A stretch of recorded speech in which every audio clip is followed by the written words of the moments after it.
Comrades, I can't express just how privileged I feel to have been asked to address this May Day rally. This is a celebration of internationalism and a day of working class solidarity.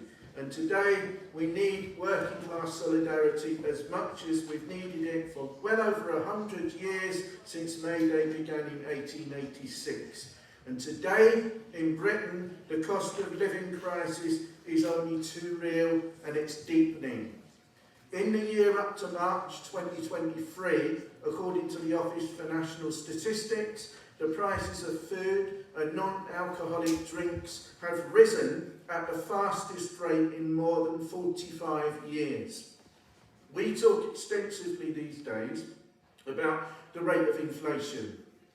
In the category of food and non-alcoholic drinks, the inflation rate is 19.2%. These price rises affect the poorest people the most, because the cheaper the goods you are forced to buy, the bigger the price rises.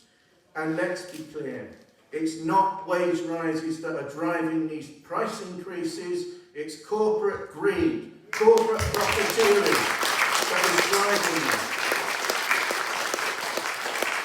The top 350 companies in the first half of 2022 showed profit margins which were 89% higher than in 2019. And BP and Shell continue to rake in the profits, while more and more of us can't afford to heat our homes.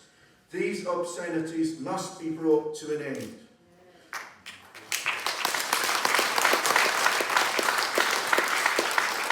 To do that, we need more strikes, we need more protests. I represent members of the Public and Commercial Services Union who work for the Department for Work and Pensions. That's the biggest UK government department. Our union obviously also represents many workers who work for the Scottish Government as well. The workers in the Department for Work and Pensions were called the fourth emergency service during the pandemic, because we made sure that 1.3 million people who were claiming universal credit for the first time received the funds they needed desperately to survive. And we were praised in the Parliament as miracle workers. And how did we get rewarded? We were slapped in the face. Last July we had a 2% so-called pay rise. We surveyed our members last September, and here is what they told us. 85% of members told us the cost of living crisis had affected their physical or mental health. 52% of our members have worried about losing their homes as they couldn't afford to pay their bills and their mortgages and their rent at the same time.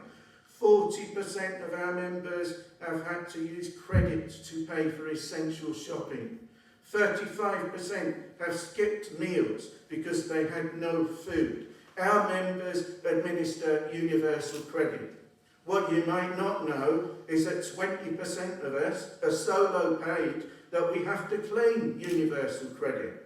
And it is absolutely shocking that 11% have used food banks in the last 12 months. And to top it all, 24,000 of our members, which is nearly 30% of the workforce, had to be given a special pay rise from the 1st of April. Why did they have to be given that special pay rise? Is it because the government has suddenly got generous? No, it's because without it, their pay would have been below the national living wage. That's how low paid our members are. Well, our members have had enough, and they're fighting back.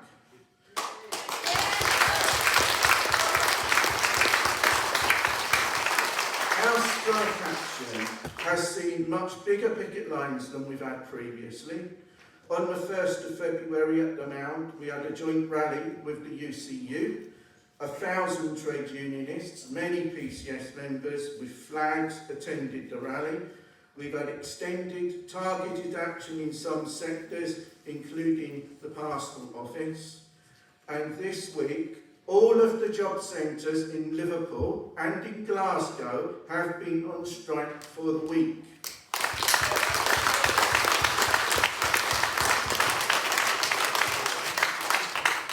chose Glasgow because that's where our employer wants to trial a quite disgusting system of pressure on claimants with the aim of increasing the rate of sanctions from benefits. We have made it absolutely clear that we are opposed to this trial and we are in solidarity with claimants.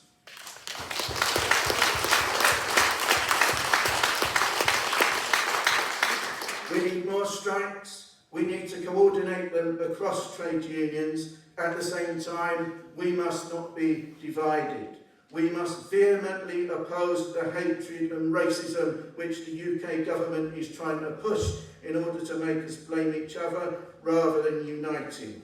Trying to make us blame desperate people who cross the channel in small boats. And it is imperative that we smash the attempts by the far right in their current form of the patriotic alternative or the Homeland Party or whatever they are calling themselves today to try to benefit from this atmosphere by terrorising refugees in hotels.